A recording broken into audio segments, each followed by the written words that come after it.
it's pretty easy to figure out whether or not money is a public monopoly. Just fire up a printing press and start printing your own pound notes and see where it gets you. Right?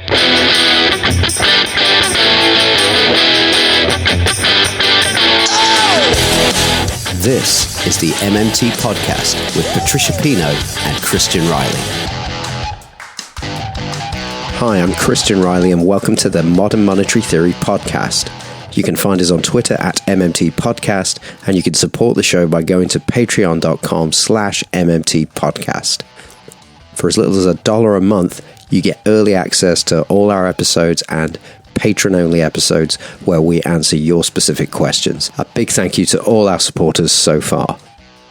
So this is part 2 of the conversation I had with writer and activist Cory Doctorow.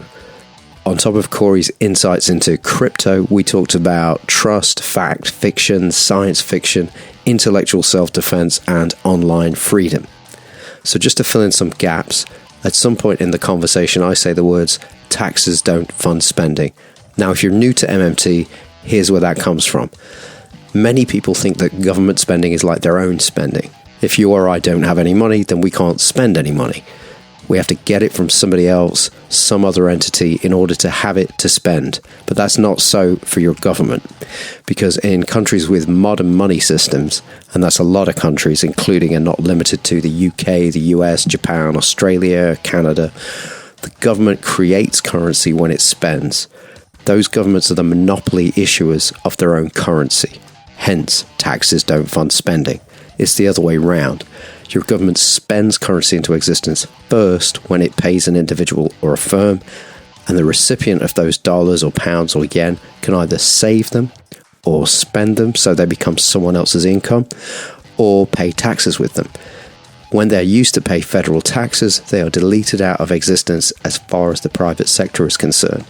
They're not put in a pile in a shed somewhere for future government spending on, say, the NHS or a Conservative MP's Duck Island. So why do governments that issue their own currency, that can't run out of that currency, keep asking you to pay taxes to them? The reason the government presents you with a tax bill every day, every month, every year, VAT, income tax, sales tax, etc., is to get you to need their tokens, their dollars, their yen, in order to settle your tax bill.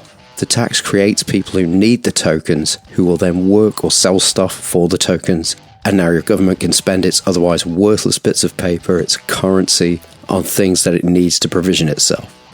Usually the government doesn't tax back all the money it spends into the economy. There's a difference between what it spends and what it taxes back in a given time frame, and that's called the government deficit, otherwise known as the private sector surplus.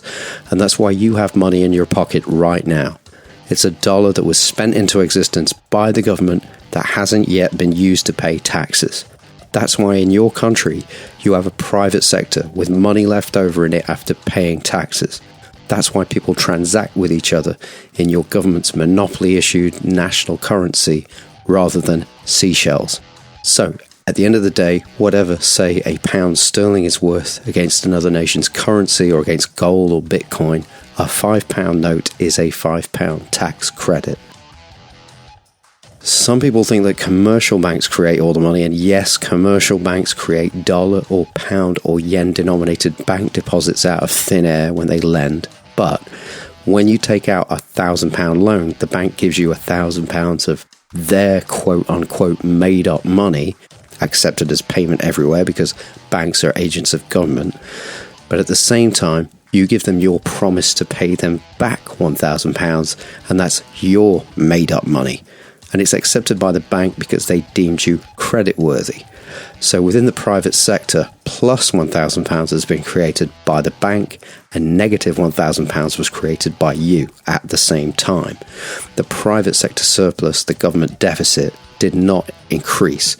So we say that when commercial banks lend, no new net financial assets were created for the private sector. When government spends £1,000 into existence, the net financial assets of the private sector go up by £1,000 because the corresponding liability is not in the private sector. And when government taxes £1,000 out of existence, the net financial assets of the private sector are reduced by £1,000. Check out our episode 13 with economist Stephen Hale if you want to take a deeper look into this. Finally, Cory mentions later on that he had the impression that MMT was a nationalist movement, but I'll say here I don't agree, and it's the first time I've heard it described that way. I think maybe the misapprehension comes because we often have to make a distinction between nations that have monetary sovereignty and nations that don't. In the broad strokes, a government that taxes and spends in its own currency and has debt denominated in that currency is monetarily sovereign and has all the policy options that go along with that, including being able to spend as much of its currency on whatever it wants without financial limit, including spending to solve social problems and eliminating involuntary unemployment.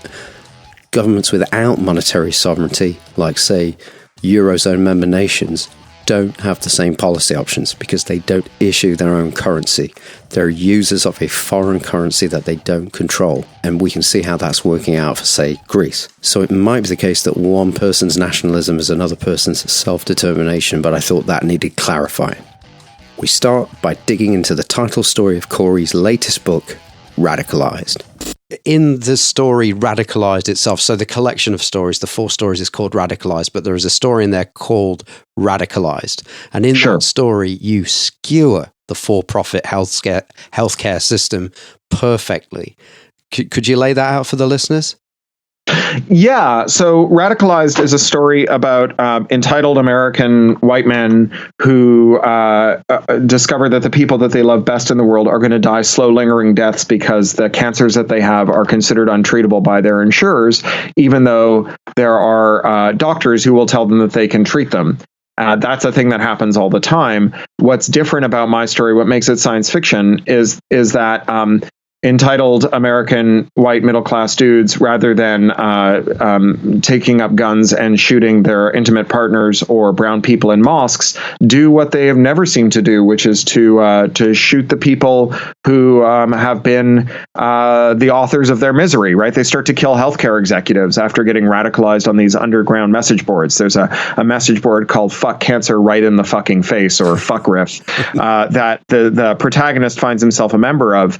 And that message board is actually based on a real message board culture, the incel message board culture. So incel, you probably know, is the involuntary celibate movement or group. They're a misogynist cult that believes that for complex eugenic reasons, women won't have sex with them.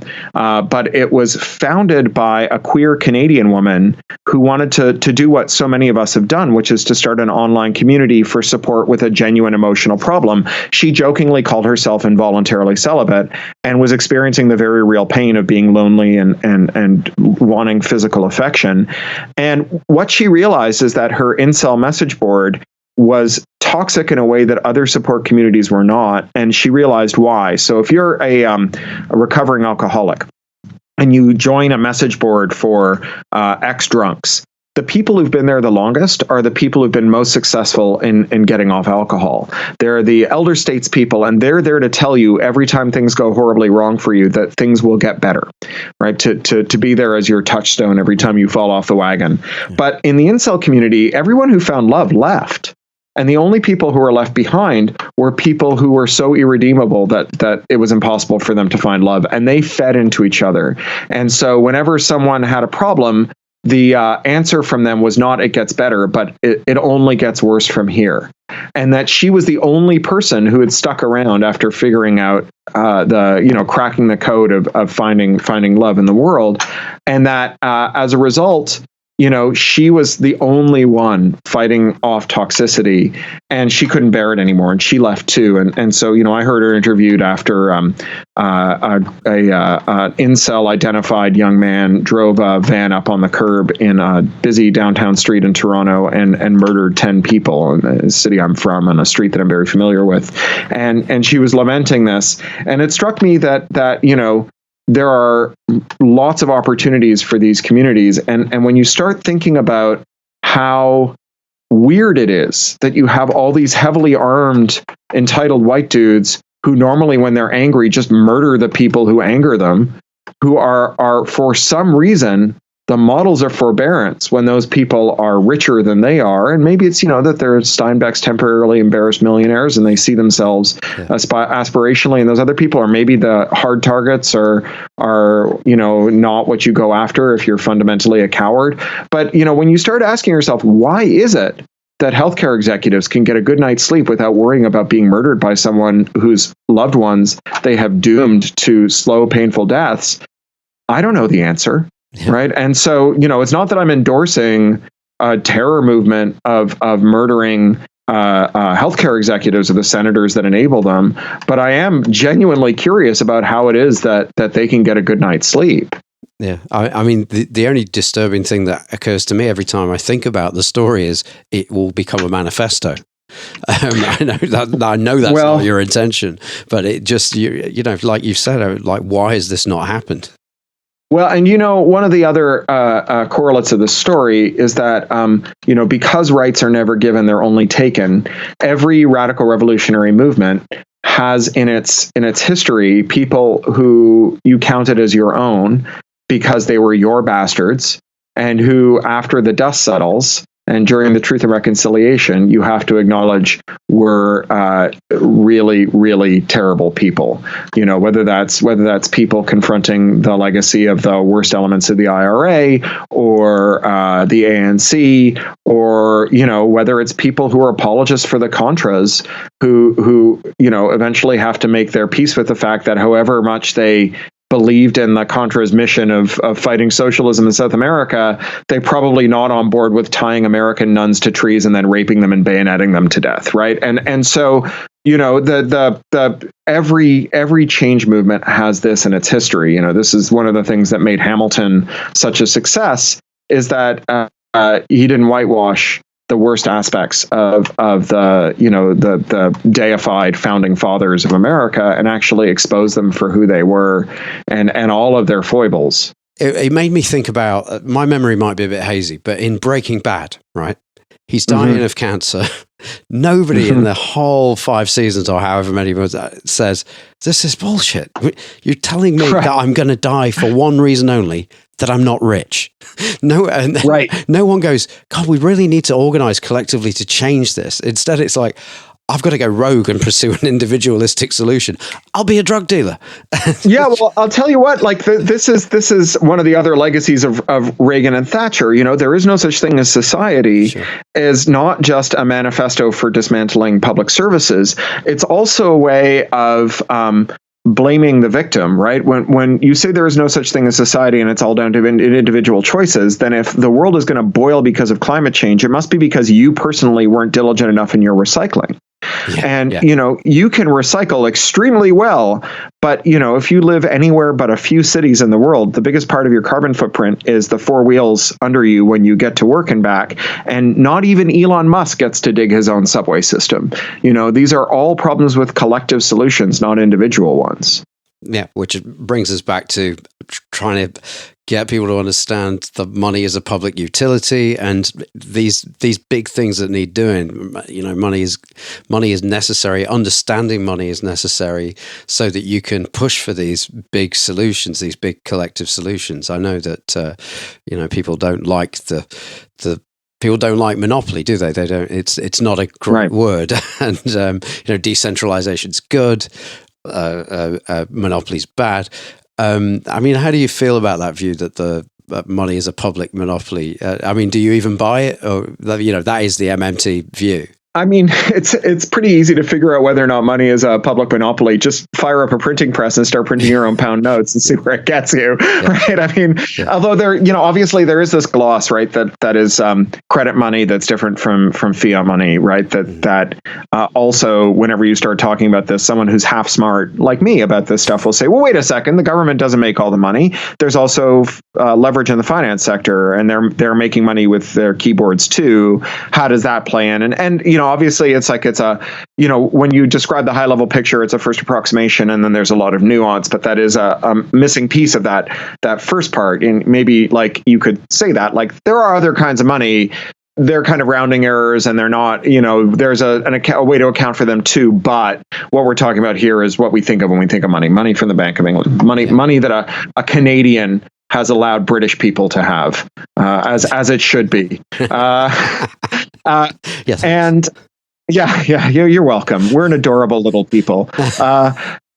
And so, I think that when we talk about money as a public utility, one of the things that's subsumed in that discussion that is rarely made explicit is what we're saying is we are going to build a society in which much of the allocation is done by states. And that allocation will be a complex computational process. And part of the complex computational process will involve handing out arbitrary tokens so that a thing that looks like markets can occur. And actually, they will be markets, but they'll be small, tame markets that are under democratic control and subject to democratic tinkering from moment to moment, and not markets raised up to the status of moral arbiters that cannot be understood or managed, only followed, right? That where the invisible hand is doing all the heavy lifting. And I mean, I don't have the macro to say whether or not that works. But, if I were trying to convince, say, a skeptical Marxist about this, I would say, look, this isn't money in the sense that your boss gives you money, and if he doesn't, you starve. This is money in the sense that, like, we need to use abstractions to allocate goods, services, and resources within a giant cooperative enterprise. And, just as you might have a little commune where cleaning the toilets is worth 2 credits, and but hanging out with the kittens is only worth half a credit, even though they both need to be done. And, if one person's using up more credits than the other, or one person is earning more credits than the other, then we can all look at each other and say, you know what, John, you're spending too much time with the kittens. It's time you clean some toilets. That's what we're using money for here too. And that, I think, is at least a palatable way of explaining it to someone who's skeptical of money. I think often when I hear MMT people, they're talking to people who are skeptical of not having money.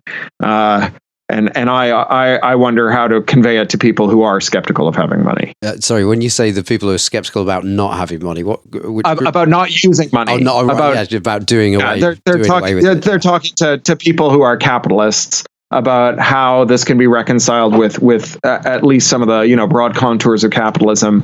But there's this other piece, which is like, how can it be reconciled with the broad contours of socialism? My sense is that the MMT advocates are super leery of describing how MMT is compatible with socialism, because that's the thing that people say about MMT advocates when they want to discredit them. Yeah. Okay. Yeah. I mean, I think one thing that's come up in say Stephanie Kelton's talks and in Warren's talks, in fact they probably all do this, is they go, well, look, capitalism runs on sales. If everything's, the restaurant closes down 2 nights a week if there's not enough demand there. They lay off people if there's not enough demand there. Not enough people are spending. There's not enough spending going on to buy everything up that's for sale, and that's where you get to, like, including the people who are looking for a job. So I think that's how it works with capitalists. I think that by saying, yeah, this is where you get your money from. This is where the somebody's spending is somebody's income. If GDP goes up by $1 billion or pounds, that means $1 billion of output got bought, and also $1 billion of output got sold. So I do think it's, maybe that's the sort of the framing I like to sort of lean on when I'm talking to people who are skeptical of just that first principle of macro, that somebody's spending is somebody's income. Sure, but there's this other piece though, which is that the people who everybody is not well served by this system, right? So you have people who are working every hour that God sends in precarious work, or scrambling for work in precarious work, and who are starving despite it. And then you have people who are at the top of things, who are in such competitive, bonkers environments that even though they're allocated tons of vacation by their employers, they never take them, and they die at their desks. And so, the thing that excites me about democratic control and full employment is that it holds out the possibility that rather than having a person who's miserable and rich working 8 hours a week and a person who's miserable and poor spending 80 hours a week looking for work, maybe we can rationalize those two and give everyone less work, more leisure, better balance, and so on. There's a pernicious thing even about work-life balance, which is that it implies that work is something that you do when you're not living. Yeah. Right. Yeah. That life stops when you're working. And a more democratic, joyous form of employment, vocation-oriented employment, where it's about doing work that you find meaningful, avoiding what David Graeber calls bullshit jobs and so on, it's an exciting prospect for me. Yeah. So, to get the conversation going, a lot of MMTers will say, taxes don't fund spending. And we'll get into arguments with people because they think we're saying, oh, don't tax the rich. And of course we're not. We're saying tax the rich because they're too rich, but not because you need to take the money off them to spend on the NHS. Just spend the money on the NHS. Then they'll come back and say, okay, taxes are needed to redistribute wealth. And a comment in a conference in 2010, Randall Wray said something like, I don't like the word redistribution in conjunction with taxes because I agree wealth should be redistributed, but the people whose wealth you're trying to limit will never have their wealth redistributed away from them by taxation. They got too much influence. They'll get the loopholes written into the legislation. So we should prevent the income in the first place. So I take that to mean he thinks taxes don't solve the problem of the 1% having too much wealth. And I tend to agree. What he's saying makes sense there to me. But it's not going to solve. Your podcast should do a crossover with the Tax Justice Network, which is my other favorite British heterodox economics podcast, because they have a story that's very different, right? They have a story that says once upon a time we did tax, and we taxed the wealthy at pretty high levels, and oh no, nobody's disputing that. Nobody in the MMT world is disputing that. But importantly, we did it after a lot of their capital had been destroyed by a couple of world wars, right? So we started with a much weakened ruling class, and then we were able to drape them in chains because they had been weakened by the wars.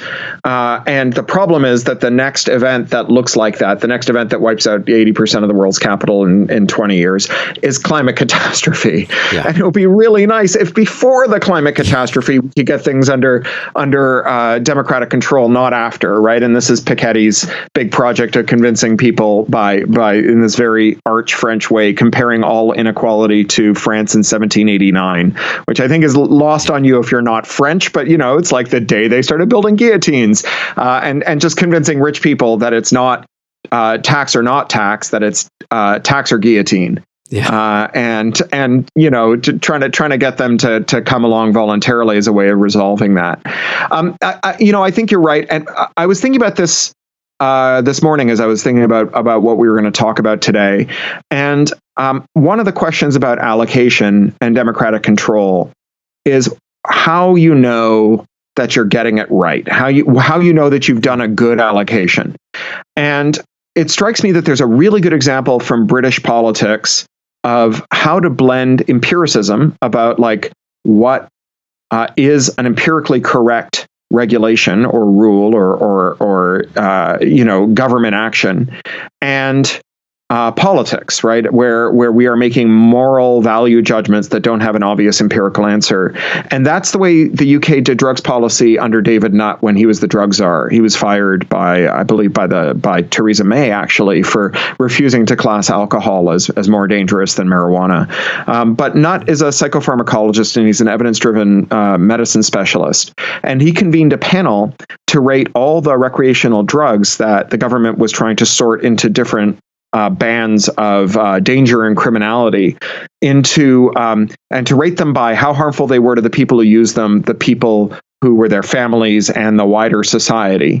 And he then used statistical modeling to figure out whether there were some drugs whose place in the league table was stable, regardless of which of those priorities you gave top tier to. So some drugs are very dangerous for everyone, some drugs are not dangerous to anyone, and they stay where they're put when the experts rate them. But some of them change a lot depending on what our political priority is, if we want to protect individuals or if we want to protect society. So then he went to Parliament and he said, look, your job is to tell me what the priorities are. My job is to tell you empirically where the drugs live once you tell us where the priorities are.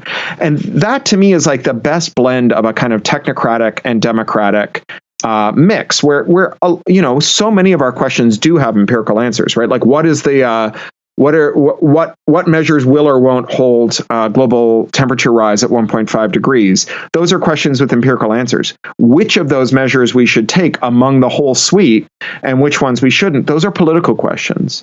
And the problem of extreme wealth concentration is that truth seeking becomes an auction, right? The whether or not the climate is changing becomes a thing that you bid on as an oil company, not a thing that we ask boffins to tell us authoritatively. But when we talk about restoring truth seeking to an empirical exercise, it's very easy to think that what you'll get is Singapore, right? Where just someone comes along and says chewing gum is bad, therefore anyone who chews gum gets caned. And it's the same person who says smoking gives you cancer, therefore we're going to do a bunch of things to discourage smoking. And one is like clearly just like a social preference, and the other one is an empirical finding. And yet they get blended because when you put a technocrat at the top, their preferences start to take on the veneer of empirical truth. And how you split that baby is you have a legislature that sets priorities, and then you have a technocratic body that embodies those priorities using evidence. Okay. I mean, what would that? I mean, this is a big question. What would that look like in regard to redistributing huge concentrations of wealth? Like you're saying, we live in a world where a huge concentration of wealth decides what truth is. Really, mm-hmm. I mean. I can't see anything other than just confiscating it, really. I mean, Mosler had this idea of saying his campaign finance proposal, which was anybody can spend as much as they want on a candidate, but 40% has to go to the opposition. And it sounds like he's being funny, but the more you think about it, it's like, well, what else can we do? What else can we do that's not just sort of, the guillotine?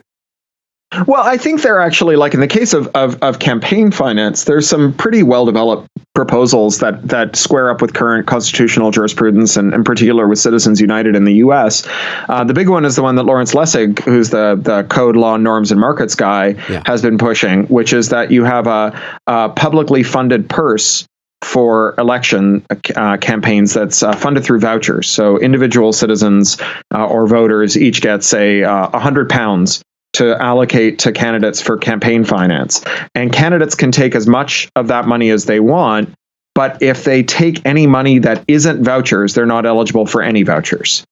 So in other words, you have effectively trillions of pounds or dollars floating around out there available to candidates who only raise money from individuals in small amounts.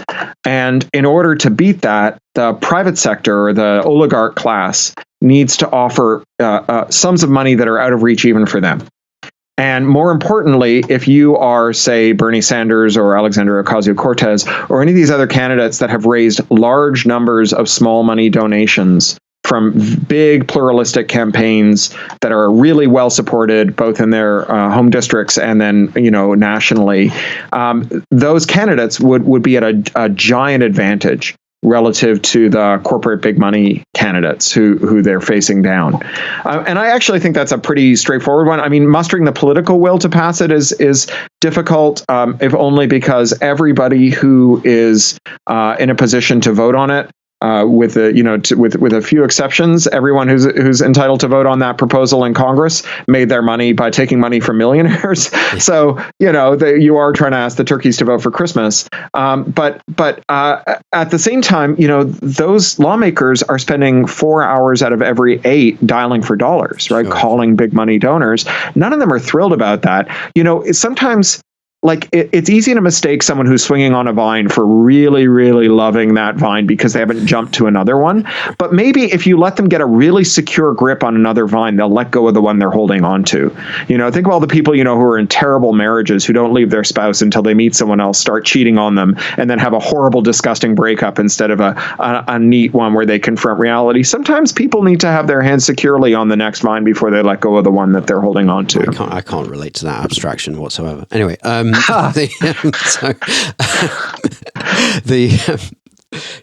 just think that that it's good, but we still don't get away from this idea that think tanks, just the whole culture industry.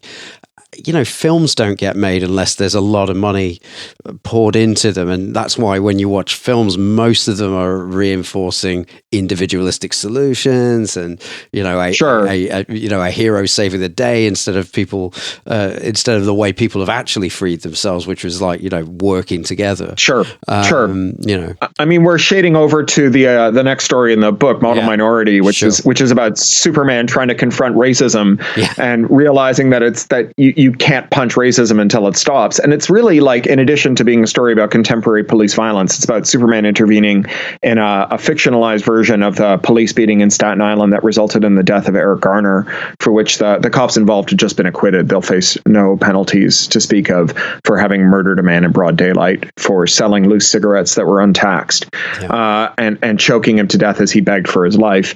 And Superman's origin story is that he was created by a couple of Jewish kids from Brooklyn. One of them was a Torontonian by birth, Joe Shuster. My parents used to live on Joe Shuster Way.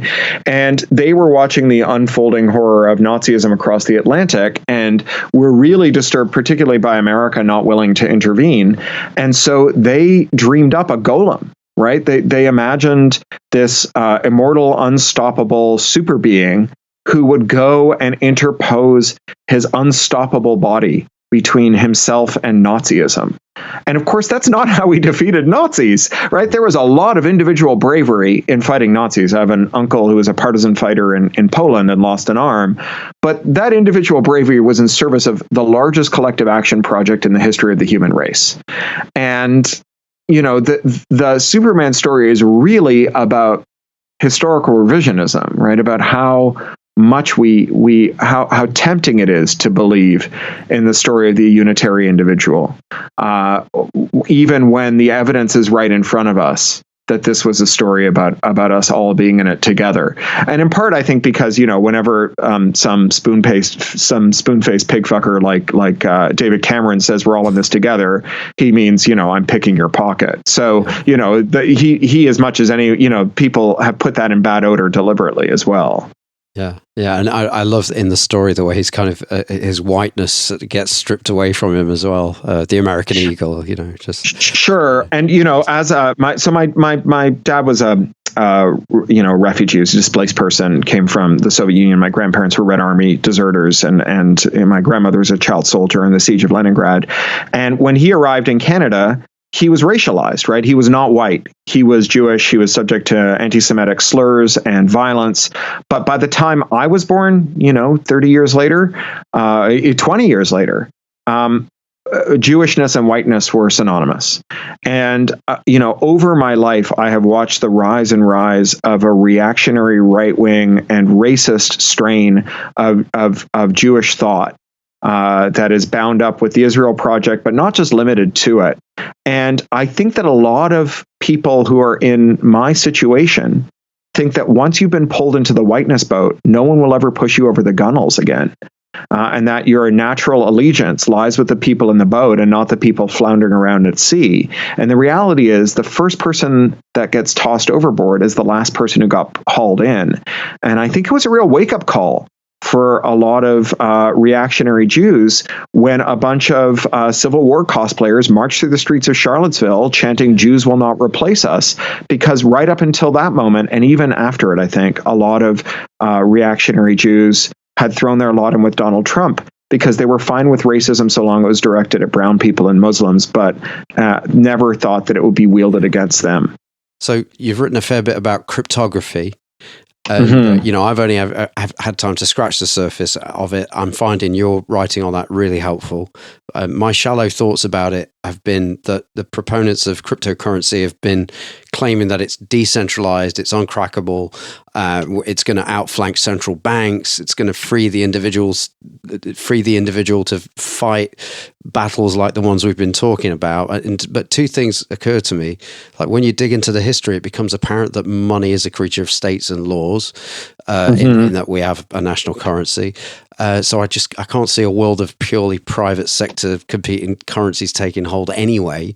And then the other thing is that regarding the crypto prefix, when I hear uncrackable, I think unsinkable, and I think Titanic, and I those two thoughts made me deprioritize thinking about cryptocurrency.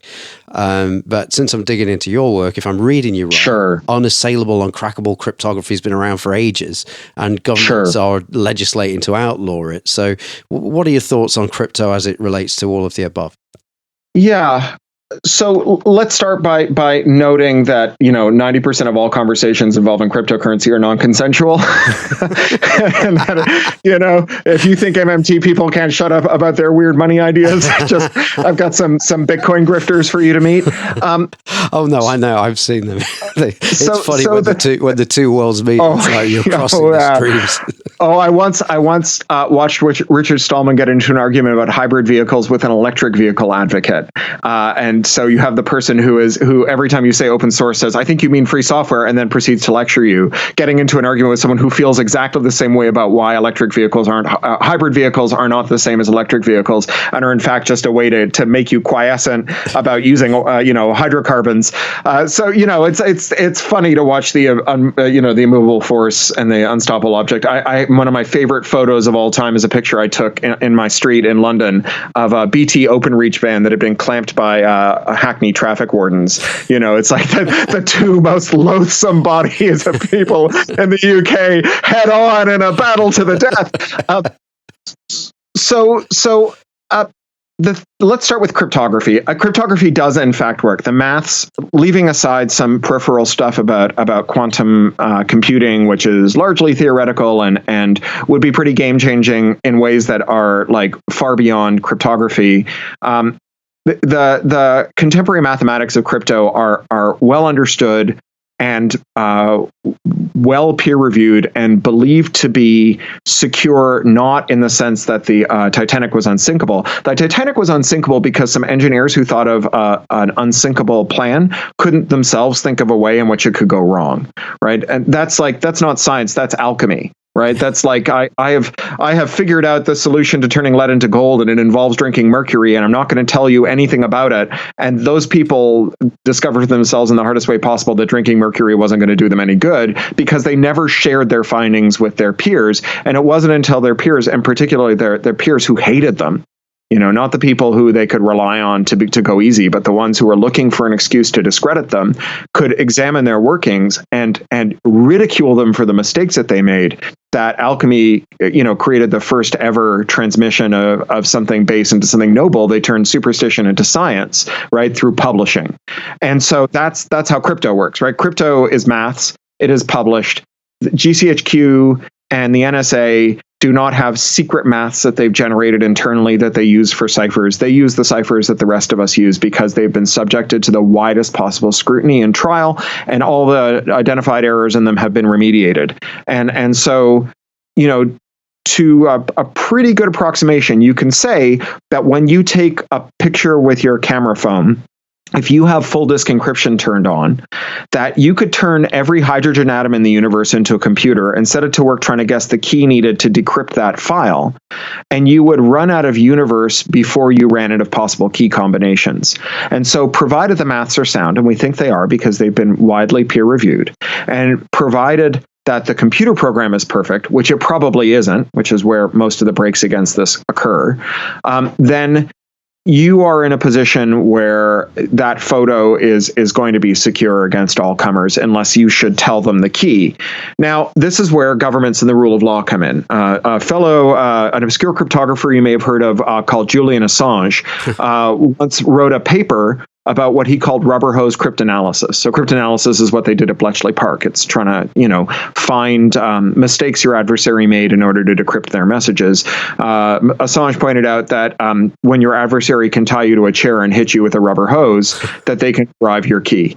Right. And that this is a form of brute force that's much easier than trying to guess your key. They can just figure out how to tie you to a chair. That's where the rule of law comes in, because the thing that stops governments from tying you to a chair and hitting you until you tell them their key is not your crypto. You can use crypto to try and go on the run from the government. You can use crypto to communicate in secrecy with your colleagues, to try and hide you and dress you up in fancy dress so that you're not recognized by CCTVs, and to smuggle you from one place to another. And it'll probably work for a while, but it won't work forever, right? Eventually, you will make a mistake, and for you to be caught, you only have to make one mistake, and for your adversary to catch you, they need to find only one mistake you've made, right? It's always harder to defend than it is to attack, because defense has to be perfect and attack merely has to find a single imperfection. And so the rule of law is really important. And one of the problems with the cryptocurrency project is that in many ways it is explicitly designed to undermine the rule of law, or at least many of its advocates have as their explicit goal to undermine the rule of law. And its uses are often to undermine the rule of law. One of the reasons cryptocurrency is so volatile is it's a vehicle of choice for oligarchs who want to beat currency controls. Right? At a certain point, a couple of years ago, the FT reported that 90% of all real money trades, what they call on-ramps and off-ramps, where fiat currency turns into cryptocurrency and back again, were denominated in renminbi. Right. So it's just corrupt Chinese officials and business people smuggling money out of China to evade currency controls. And so when you are engaged in a project designed to undermine the rule of law and democratic control of the polity, then you are exposed to the problems of not having rule of law. Then you're exposed to rubber hose cryptanalysis. And so we've seen this, right? We've seen this with criminal gangs that have used kidnap and other methods to steal money from people whose money was denominated in cryptocurrency assets. And we also see that the weakening of the state has come at the price of the state no longer making evidence-based policy. And one particular way in which the state is not making evidence-based policy is in pursuing a crime-fighting agenda that involves deliberately weakening cryptography. So in the UK, we have rules now, lawful interception rules, that are also implemented in Australia and Russia, and that have been come and gone in other territories without being passed so far, that say that companies can be ordered to deliberately weaken their cryptography, to introduce backdoors. And there's a really telling story about how this emerged. In Australia, there was a prime minister for about 15 minutes, Malcolm Turnbull. They changed prime ministers, I think, on a quarterly basis there, who was told that the laws of mathematics dictate that we cannot build a cipher system that works perfectly when good guys are defending themselves from bad guys, but fails catastrophically when bad guys are trying to defend themselves from good guys. And that any weaknesses that you introduce into a cipher system to help you catch terrorists will also be used by terrorists to intercept government communications, by identity thieves, by criminals, by griefers, by stalkers, and so on.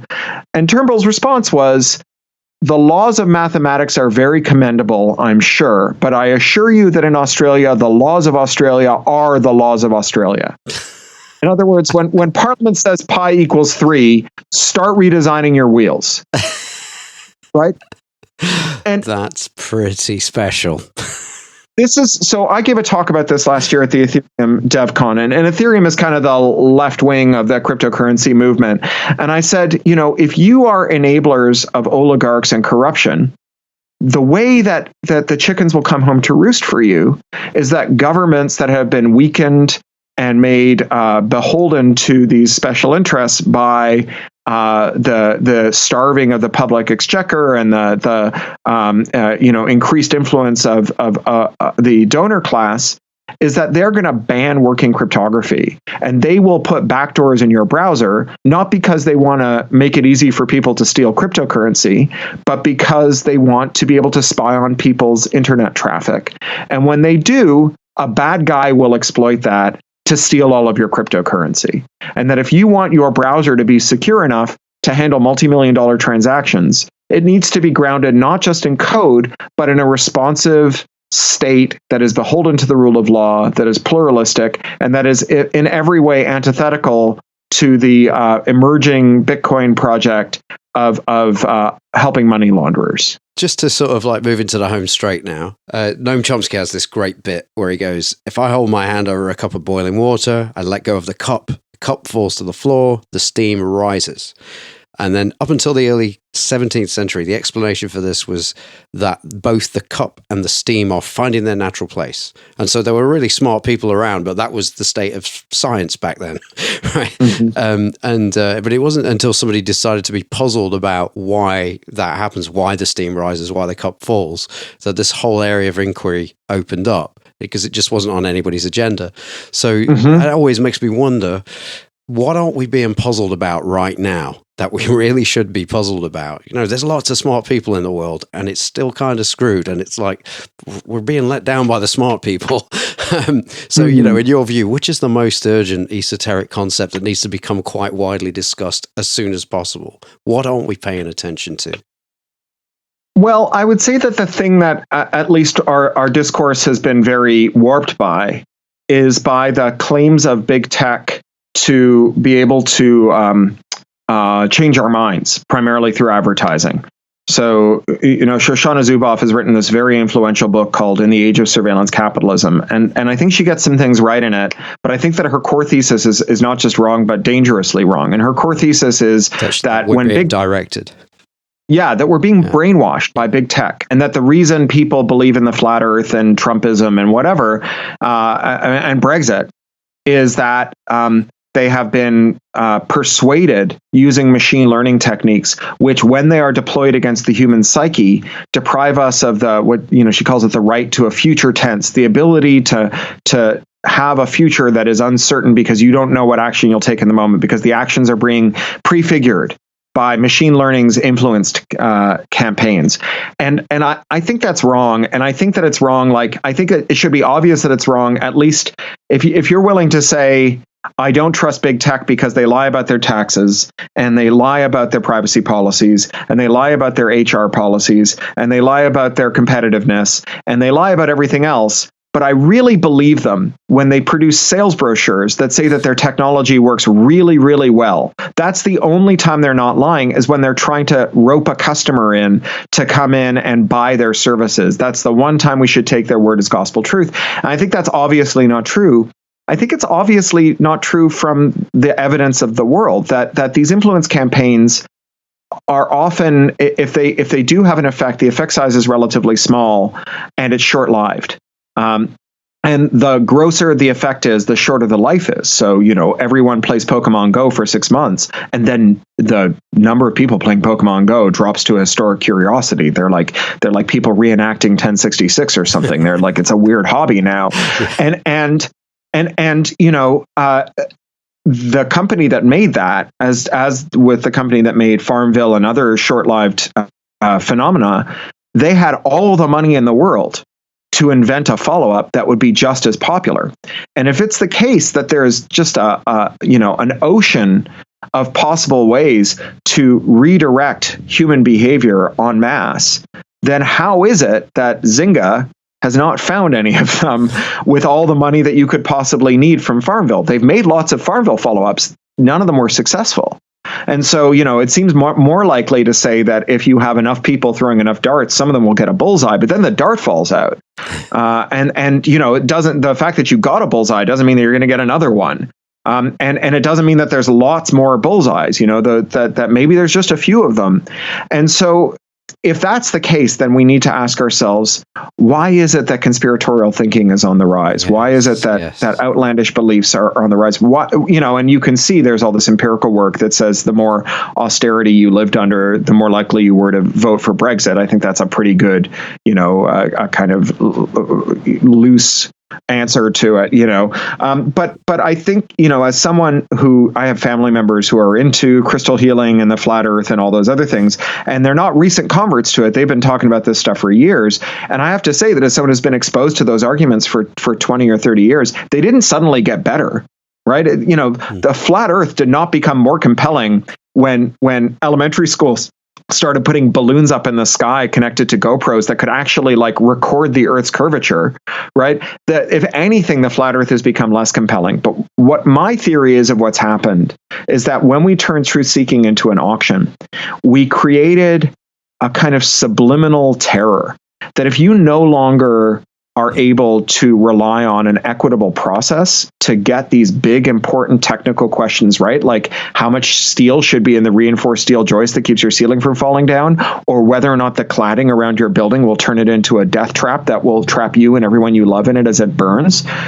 When we are left with just having to nominate experts who explain to us why they think that the process was right here and wrong there, then we're stuck in these cults of personality, right? So I have a dear friend in the UK, a guy named Ben Goldacre, who's an evidence-based medicine specialist. He was he's an epidemiologist. He was the Guardian science columnist for a long time.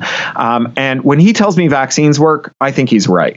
But the arguments against vaccines are identical to the arguments against opioids 10 years ago, right? 10 years ago, there were people telling their loved ones, don't call me an opioid denier. The fact that your doctor just wrote you a prescription for OxyContin does not make it safe.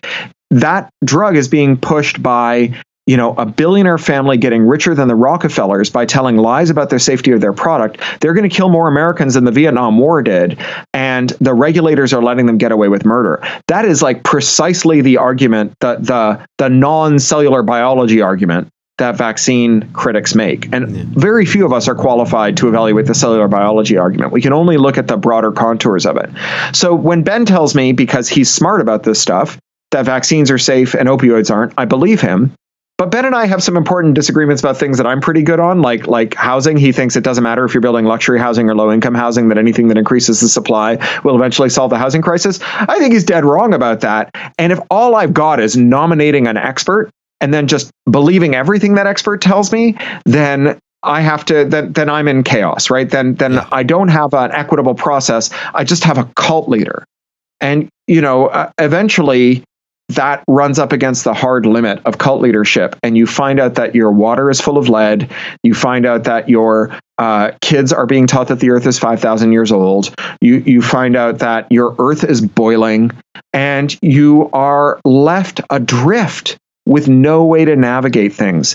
And conspiracies become very plausible, not because you are conspiracy minded, but because the world is revealed to be full of conspiracies. Yeah. Right. That QAnon and what was the other one? Pizzagate are wrong about everything. But it is true that there's a conspiracy in which super rich people rape children. Right. Its center is Jeffrey Epstein. Yeah. Right. Why do people find that plausible? Because of the historic sexual abuse scandals that have been rocking the UK. Right. Because it turns out that there were pedos everywhere in Whitehall and in White City who were getting away with it. And everyone knew they were getting away with it. And they got away with it anyway. And so that's, I think, the part that those are the dots we're not connecting. So how do we solve that? Because, the way I go about life is I think about people rather than outlets now. I've been like that since 2003, or even when The Guardian started cheerleading for war. That was when I was like, oh, this is not a left-wing paper. And, that early 2000s. So then I started looking around for alternative stuff, and the outlets or the people, I would say it's about the people, like you are with Ben. I go, right, I trust this person, and I'll give them an inch, and then I'll give them another inch, and then I'll give them another, and see whether they let me down or not. And so far, so good, really. But the thing is that heuristic works well, but it fails badly, right? So the fact that Ben is wrong about housing doesn't make him wrong about epidemiology, right?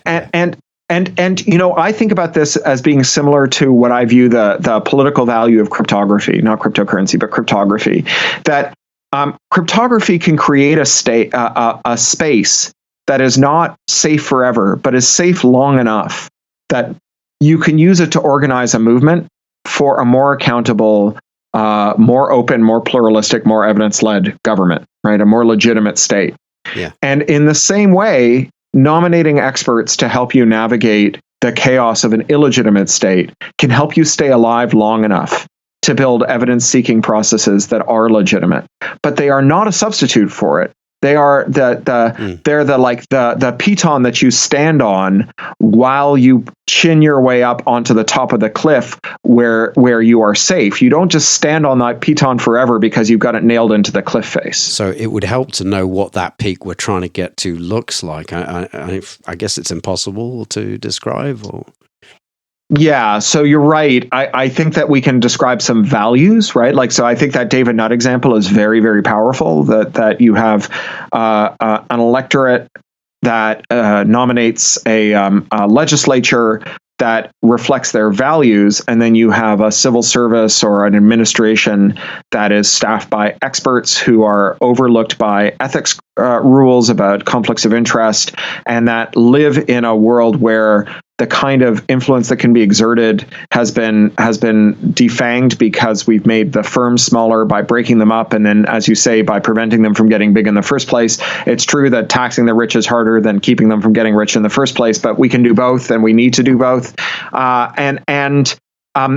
Those are the broad contours, but the actual parameters, not only are they different from place to place. And this is one of the things about MMT that's kind of interesting, is that it's a nationalist movement, right? It's a movement that says that sovereign states need their sovereignty so that they can reflect local priorities in their monetary policy. And, in the same way, we might say that from state to state and place to place, there will be unique and distinct characteristics, right? Whether that's someone, I'd just say it's just, I think the MMTers that talk about monetary sovereignty are saying that not because they're nationalists and they're a nationalist movement. They're saying this is what the definition of monetary sovereignty is, because we're having to push back on people who are going, why is Greece in trouble if they can just they can just print money? So we have to then start talking about, well, they're not monetarily sovereign, and they'd be better for it if they were, actually. But I'm pretty sure I've heard on your podcast people talking about how individual nations also have their domestic priorities. I think that's true. Like, I'm someone who thinks a lot about speech and free speech. I'm not a free speech absolutist, but I'm probably more of a free speech absolutist than, say, the average person in Britain or Canada.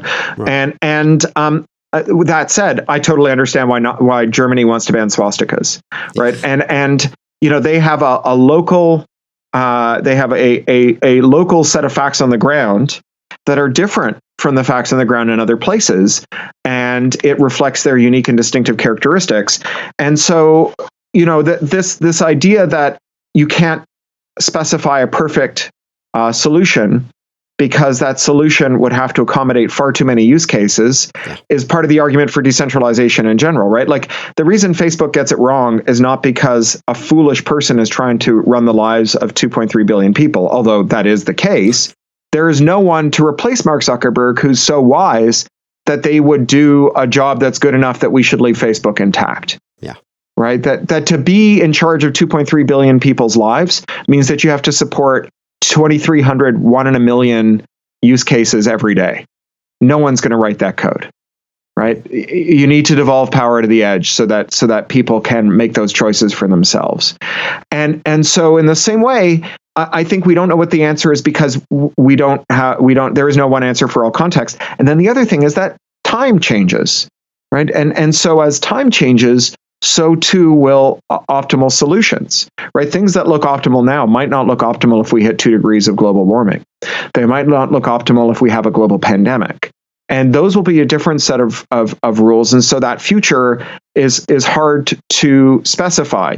But we can specify what its preconditions are, right? A state that is responsive and legitimate and pluralistic and evidence-led is a state that, when those changes arrive, will be well situated to cope with those changes. And so if we're all saying, okay, we want to ascend a gradient and meet at the top, we're all starting from different places, so we have different paths up that gradient.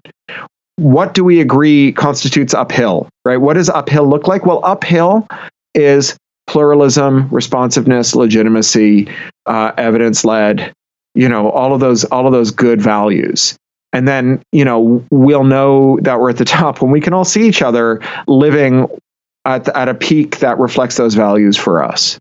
Okay, so speaking of trust and evidence, what's your media diet?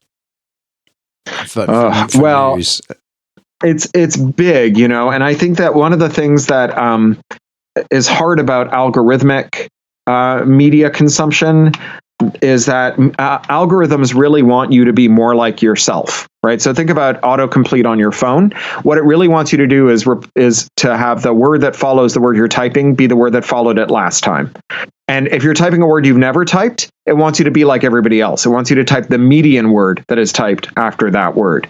And really, neither of those are particularly useful. What's way more useful is things that are rare and interesting, right? That's the stuff that is exciting. That's where all of the exciting stuff happens, is stuff that is unlike all the stuff you've seen before and is nevertheless interesting to you. And that's where you discover that new kind of literature or that new idea or what have you.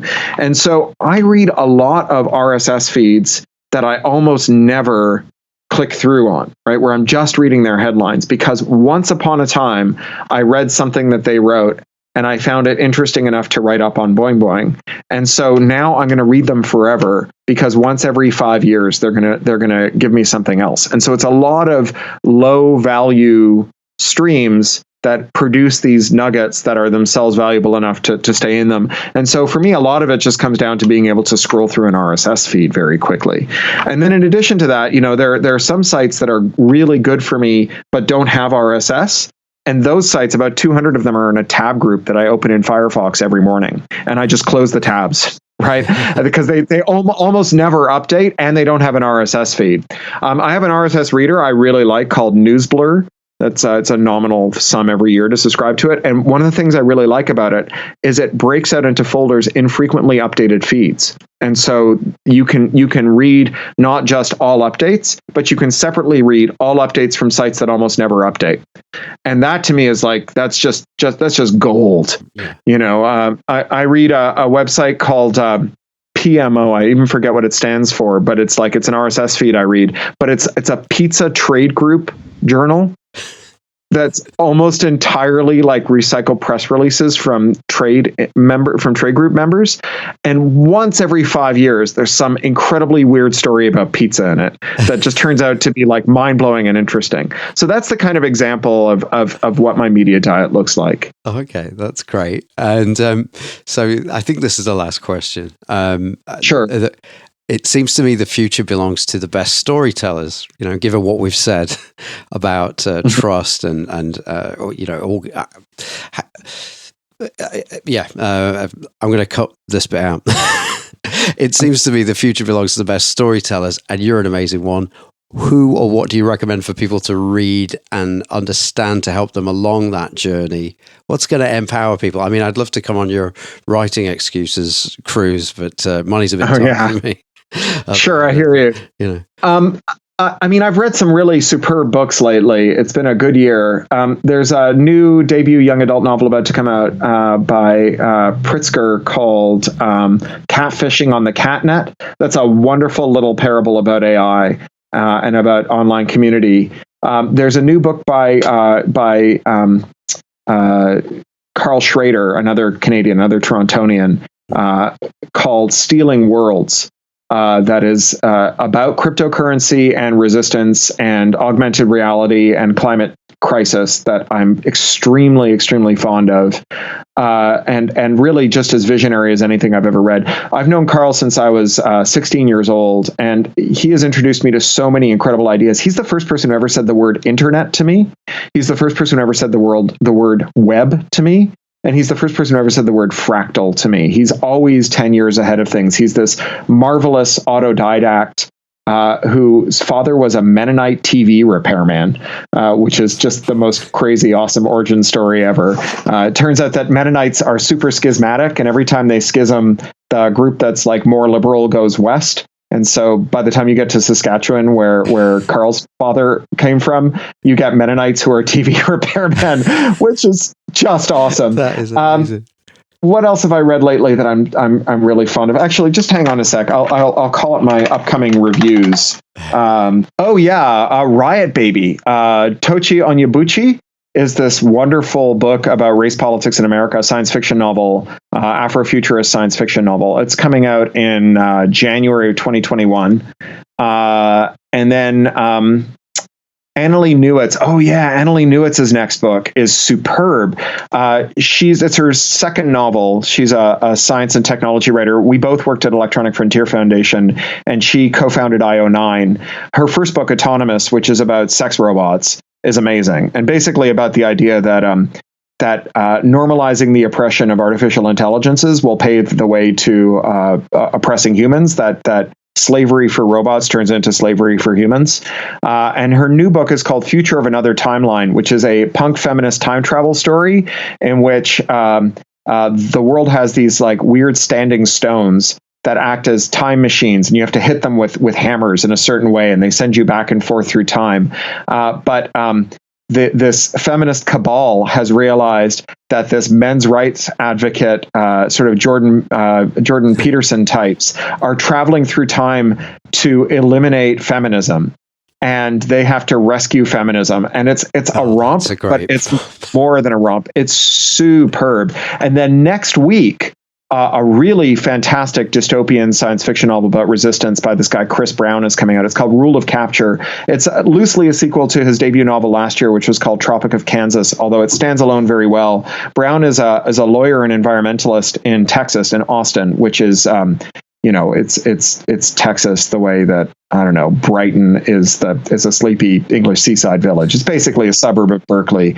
But Rule of Capture, it's a book about it's a legal thriller about martial law tribunals against environmental rights activists in a Texas in an interregnum when the incumbent president has effectively staged a coup by invalidating an election, and the Supreme Court is litigating that invalidation.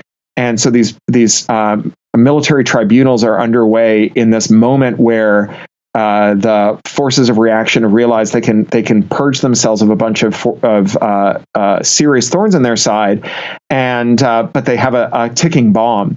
Because once the Supreme Court rules, it could all go away, and they could have this, change candidate become president and call a halt to the whole thing.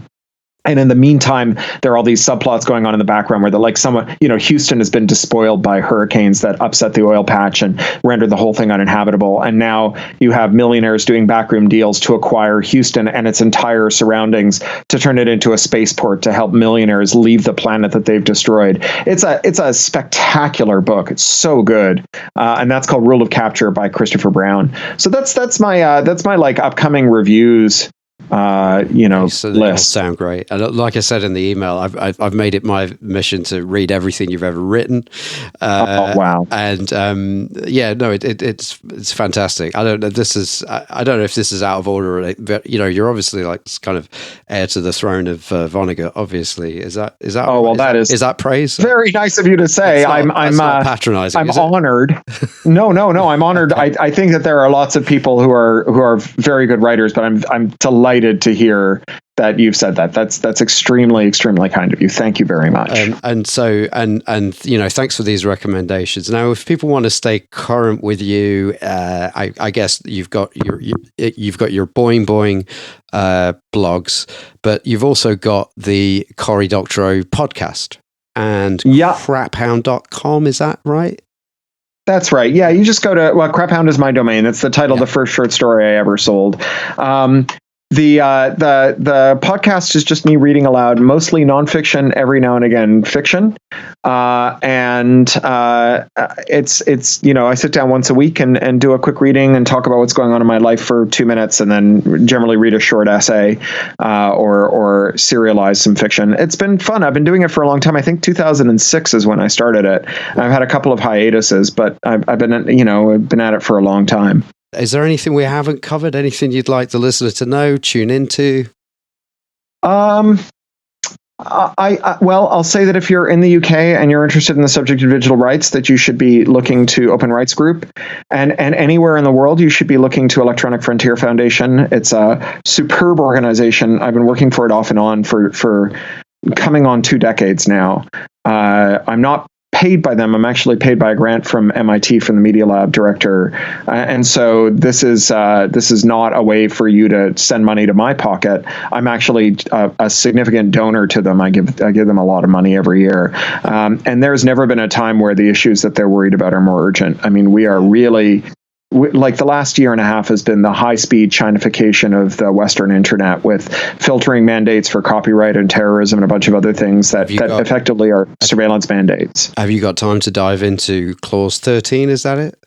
Article 13. Sure. I mean, I can do it. Yeah, really, really quickly. Well, it's confusing because when they finalized the regulation, it became Article 17. So, we're both wrong. But the copyright directive was updated last year. Or this year, rather. And it had been largely non-controversial right up to the very end. And then a new rapporteur, a person who directs it, came on board, a German MEP called Axel Voss. And Voss reintroduced something that had been discarded early on as unworkable. And it's a mandate that requires everyone who provides a platform where the public can speak. So, the server that's hosting this podcast would be covered by that mandate. And they are required to proactively prevent copyright infringement. So not just to respond to notices of copyright infringement, but to know a priori whether anything that a user posts is an infringement. And when this was under discussion, the argument from the other side was, well, perhaps they could just hire a lot of moderators or do something else. There's no reason to believe that this would all be managed by automated filters. And then as soon as it passed, they said, well, of course, there's only one way you can accomplish this is with filters. And so what this does is create this extremely fragile regime for censorship of the internet, where merely claiming that a thing is copyrighted will cause it to be filtered from all online platforms. And so, if you are caught beating up protesters and your local law enforcement, you can claim the footage as copyrighted, and no one will be able to post it to the internet until each of the places where you've claimed it goes through and adjudicates your claim. And by that point, the issue may have blown over. It also allows people to just falsely claim things for the purposes of griefing. You could claim the works of Shakespeare or the alphabet, and people couldn't post them. There are no penalties in the directive for false claims of copyright, nor are platforms allowed to ignore future claims from entities that have been known to make false claims. So if you make a false claim and then later you make a true claim and a platform has decided to strike you off and no longer listen to your claims, you can then clean them out. You can take them for every penny they have, because they ignored you because you were a known bad actor. And very shamefully, a bunch of people who should know better plumped for this. I'm a member of the NUJ, the National Union of Journalists, and I rang them up and I said, that like a news photog who takes a picture of a street scene where something newsworthy is going on, that includes a bus ad that has some stock art from Corbis, could find that their photo is unpostable as a result. And they were completely sanguine about this. They said, we have to stop bottom feeding websites from stealing photographers' work, and this is the way we're going to do it. And it's not going to work. Infringers will test the filters, find the defects in them, and exploit them, and continue to work on it, whereas legitimate speakers will find themselves caught in the net. And the most shameful thing about all of this is that it was passed by the Parliament by 5 votes, and then afterwards 10 MEPs said that they'd accidentally pressed the wrong button because they were confused about what they were voting on. So technically it didn't pass, but but it did anyway. Yeah. And it's a catastrophe. And these filters are not cheap. Google spent $100 million building the very modest filter they use for YouTube, which is a fraction of what the filters that the platforms are going to need to build out will have to do. And there are only about 5 big tech companies that have the money to build those filters. They're all American. And so they've just signed the death warrant for every European tech company. And if you think Google and Facebook are hard to deal with now, give them 10 years with no competition and see what they're like. Not to mention that the day we go to them and say, okay, we're going to break you up into smaller pieces, they're going to say, well, how do you expect us to afford to perform these state-like duties you've saddled us with if you make us small enough to regulate, right? We're now effectively an arm of the government. So we're putting a floor under how small we can make them, while at the same time destroying anyone who might someday challenge them. It is the worst possible non-evidence-led policy I can imagine. Right. And how do we push back against that now? Unfortunately, it's too late. Yeah. I mean, the way that we push back against it is we try to reform, European lawmaking and European institutions and the power of large corporate lobbies. I mean, yeah. The time to have worked on this was 2 years ago, and 5 million people signed a petition against it. It was the largest petition in European history. 200,000 people marched in 50 European cities against it. The French eventually got the Germans to come back on side after the Germans ditched it by dropping their opposition to a Gazprom pipeline, a Russian gas pipeline. So they traded a Russian gas pipeline for copyright liability. This was conducted at the highest levels in the worst of faith against the teeth of one of the largest uprisings of any policy initiative in European history. If you wanted to make UKIP sound right when they tell you that the EU is full of high-handed fools who don't know what they're doing and only listen to big corporations, you couldn't have done any better. It was an absolute own goal. Thanks for your time, Cory. It's been such a great conversation. Well, and thank you for the podcast. It really is so enlightening and fascinating every time you put up a new episode. Great to talk to you, Cory. Thank you. Lovely chatting with you too. All right. Cheers, mate.